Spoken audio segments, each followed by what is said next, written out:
up, Detroit? I'm back. What's up, Mason? Starr. What's up, How y'all doing? Tony. We lost Detroit, Mason. I saw a white woman jogging on Dexter. I know, right? I said, we lost Dexter? It's over. Yeah, so the crack jokers, we getting together. We getting ready to buy Brightmoor. We are taking the city back. All right, and then we're going for Pontiac next. So we need $1,500. How you been, man? Oh, I've been good. I can't complain. That's good. We had yesterday in studio. Yes. Howie Bell. Oh man. And he was ringing it too. Oh yeah, he's the truth. Howie, we had a good time with Howie yesterday. And yeah. Of course, he talked wholeheartedly about Tony Roney. Oh wow. Yeah. Mike Bonner, we had him last week. He talked about you. Oh wow. Yeah, they all love you. Yeah. You get a lot of love from the comedians. Yeah. They say you sacrificed and gave up a lot to put people on the stage. You know what I have? Somebody asked me, they said, Tony Roney, what's the most you ever made? And I looked up and thought about it. I said, I never made any money doing comedy. Yeah. And then I had a conversation. Excuse me. I'm talking, and listen, I make money doing comedy for the last 35 years. That's right. But I'm talking about millions, like my buddies are rich and famous. And then so Howie said, you know what? Maybe it's a blessing in disguise that we haven't had to do anything compromising. So, that's right. So to be a giver, life gives to the givers and takes from the takers. So that's my philosophy. There you go. I love that. I mean, it's got to be a bell. It's got to be a bell for that. For real. There's a bell. Bring it again. Yeah. So that's what we do. We just constantly help. And listen, I had a car at 16. So I say that because when you have a car at 16, you enjoy your life. And then so at 19, I became a comedian. So all my adult life, I've been doing exactly what I love to do. So my entire life has been incredible. My worst day is better than most people's best day. Good way to look at it. Absolutely. There you go, T. That's a good way to look at it. Yeah. Oldest comedy club in Detroit. Yes. Tony Roney's Comic Vibe. And listen, Detroit, I want y'all to come out. And I got a regular. Name is Lewis. And Lewis, I got one fan base. I'm trying to get up to 10. I'm an underachiever. So if you come to my show and you're going to be a part of my fan base, I'm going to shout you out next week. So, yes, that's what we're doing now. There you go. So I'm starting to build the fan base. That's right. One fan at a time. One fan at a time, the only way to do it. Yeah. Okay, so tell people where the club is and the time the shows take place. So 8 and 10 o'clock, we're located inside Starters, the original Starters on Plymouth. Start Laughing at Starters. And that's 18426 Plymouth Road in Detroit. And you can't miss it. And all the birthday people, if it's your birthday, we always look out for our birthday people. So make sure you come out and we give you a special gift. Tony, Angie Starr had a ball with Howie Bell yesterday. Yes, I really did. When he walked in, I told him his brother is amazing. I want to come to one of their family outings. And he mentioned Greg, who you were talking about. Greg Yeah, his other brother. He said, "Yeah, who I knew first." Okay, yeah. Yeah. Yeah. And tell me all these grandiose ideas he would have. Yeah. Yeah, Greg would he'd be talking to Boosie Collins or some famous person and put me on the 3-1 and said, "Be quiet, don't say nothing." Yeah, that's great. Yeah, he was a phenomenal person, man. Great. Incredible. Yeah, he knew everybody. He could broker deals like never before. People would give him money and he would he wrote plays at 20 years old before Tyler Perry. And produced them and toured with Keith Washington, big acts. So yeah, he was a very special guy. Rest in peace. Indeed. So I want to come to one of their family outings. Anytime. I know it's gonna be fun. Yeah. Yeah, absolutely. I know it's gonna be fun. Well, Tony, we have in studio with us yet another crack joker. Absolutely. For those that do not know, the Crack Jokers are an organized group of comedians that I put together. And they call it the Crack Jokers. And Mason, we got since we started coming on here, we got about 10 15 new comedians that I haven't brought on yet. Really? Yeah, they waiting in the bullpen. But today I brought my main man. He just got a new truck and I needed a ride. So, no, I'm joking. He do have a new truck, but this is the one and only E-Ray, one of the funniest crack jokers in the game. E-Ray, welcome to the show. What up, though? How y'all doing? Man, welcome. Yes. All right, so tell us about, you're originally from Detroit? Yes. Born and raised. What high school? Well, high school, I started at Bishop Borges. Really? In 9th grade, but I wasn't Catholic school material.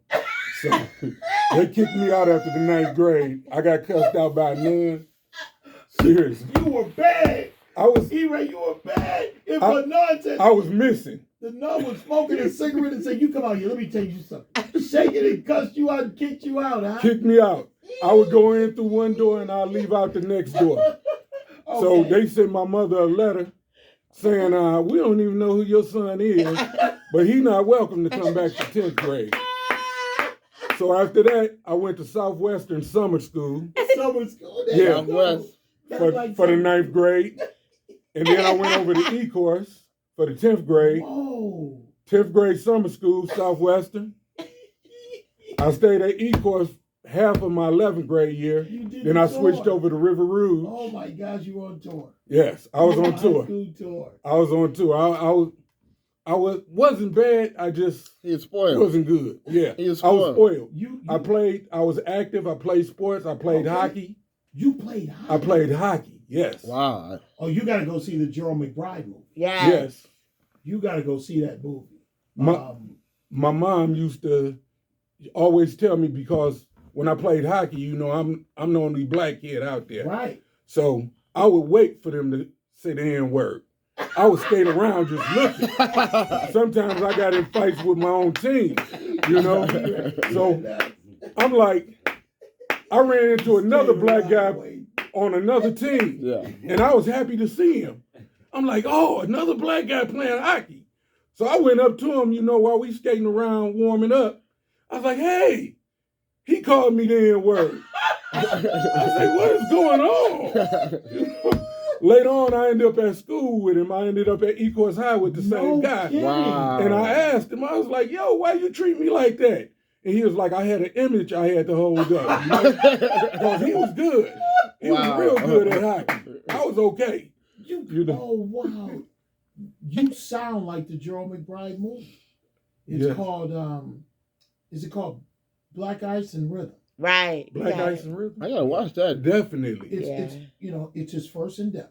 So keep that in mind. But it delivered. Yeah. Okay. And it's gonna raise the hairs on your back. Oh wow. Go see it. It's Definitely. called Black Ice and Rhythm. I think that's the name. Right. Yep. So you that's quite a thing. Yeah, let's start there. Got me stunned. Yeah. I'm with you on that. Damn, Tony.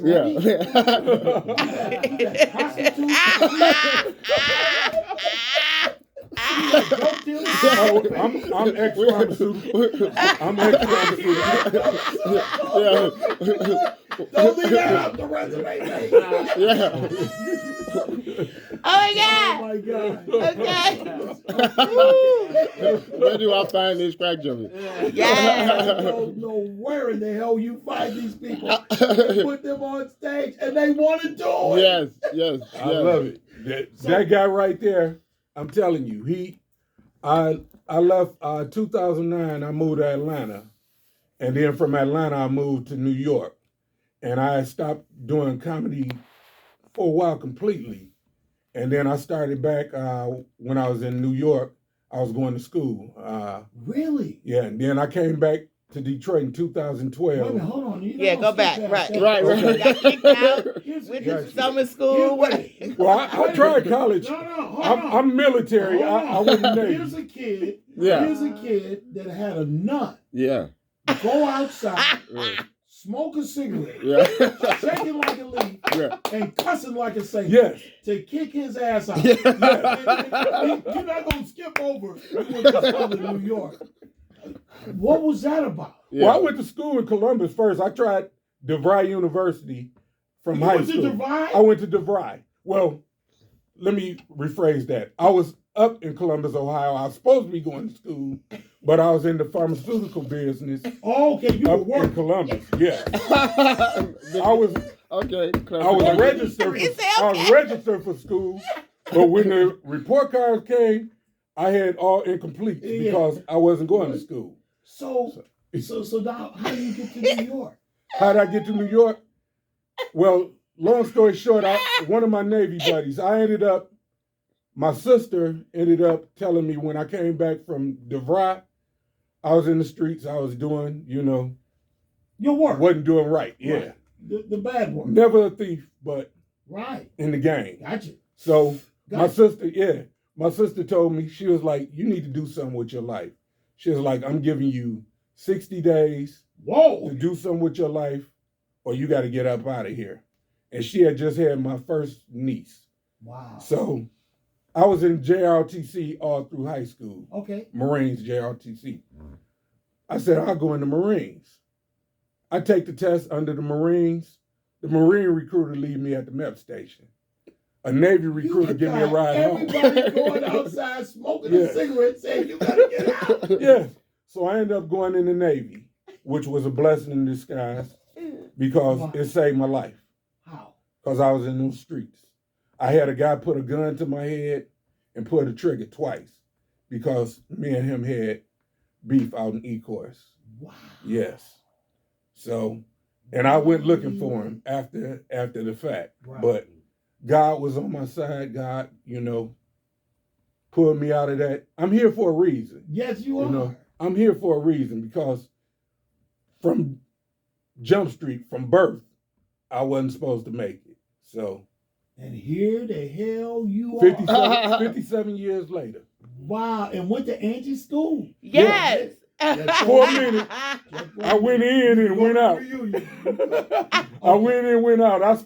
Rouge Park was my school. I mean, down the street. Yeah, Right down the park. street. That was my school. So listen, you worked the streets. Yes. You attempted to be in school. You wanted something different. You just could never find it. A guy puts a gun to your head, pulls the trigger twice, doesn't kill you. You wanted your revenge. You get into the Navy, and that stopped you from getting that revenge. Where does comedy come in? I've always been, playing hockey in my neighborhood. The guys around me clowned me because I was in the rock and roll. I used to listen to AC/DC, Ozzy, Kiss. That's why he was going to go to Borges. See, this is straight hockey. Yeah. Playing hockey. So out the box. I had two buddies, Dennis Anderson and Albert Cry. They were comedians. I mean, they would kill you with the dozens. Mama jokes, everything. All of that. They used to send me crying. I'm not even gonna lie. So we moved away when I was 13 to the northwest side. And the neighborhood I moved in, a lot of guys weren't comedians. So I used to clown them. I got my practice. Okay. So at 16, we moved back because we still owned the house out in River Rouge. And I was just waiting, to show for Albert and Dennis, to start capping on me. The minute they did, we were on the bus going downtown to the Fox Theater for karate. Wow. To watch karate movies. Right, the karate movie. Yes. Saturday. So I clowned them Saturday. Exactly. You know it, Mason. Yes, sir. So I clowned them. And after that, it was just the military, everything. First time I ever got on stage, it was a place called the Golden Frog. It was in Long Beach, California, because I was stationed in Japan for a year, and then I did the rest of my time in Long Beach, California. Okay. So I went up there. Shout outs to Bobo Lamb because we were in the Navy together, and he always was talking about it. Wow. He gonna be a comedian. He gonna be a comedian. So I went up to the Golden Frog. I did it, got big laughs, and never stepped on stage again. That was in 1989, I want to say. Didn't get back on stage until 2007. I was working at Ford Motor Company, Michigan truck, and one of my co-workers, he was like, man, you need to go to Joey's Comedy Club. You are funny. And I was like, okay. So one day the line broke down, And he was like, you know, they got open mic today at Joey's. So I was like, okay, let's go. Went up there. He went to the guy, Bill Bouchard, and was like, my friend is funny. And Bill was like, we already got the lineup for, tonight. He was like, he had to call and get on the show for next week. So long story short, people were leaving. Kool-Aid was the headliner that day. Late great Kool-Aid, shout outs. And Bill came to me, was like, are you funny? I was like, I make everybody at work laugh. That's a good one. Yeah. So he was like, I'm going to give you 5 minutes, before I bring Kool-Aid up. He gave me 5 minutes, and the people they were clapping and everything. Kool-Aid, when I got on stage, Kool-Aid told me, he was like, you did a good job, brother. He was like, keep going. Wow. And it's been addiction ever since. I mean, I fell in love with it. It's been a good girlfriend, a bad girlfriend. There you go. Always, it's a relationship. Relationship all day. And this man, like I said, I give him all the credit in the world because I was at a point where I didn't know if I wanted to do this anymore. I came up to Starters. He put me on the show. As soon as the show was over, he pulled me to the side, just like he do everybody else, And he was like, hey, you're a star. He gave me that talk that he give everybody. But this is all the time with him. He's one of my best friends now, Wow. Yes, I got nothing but love for this man. And you're on Friday and Saturday night on the show? Yes, I am. Oh, boy, Tony Roney. Yeah. You got another good one. Absolutely. That's a big fun. That's what we do. How many minutes is he going to get? E-Ray usually does about 20.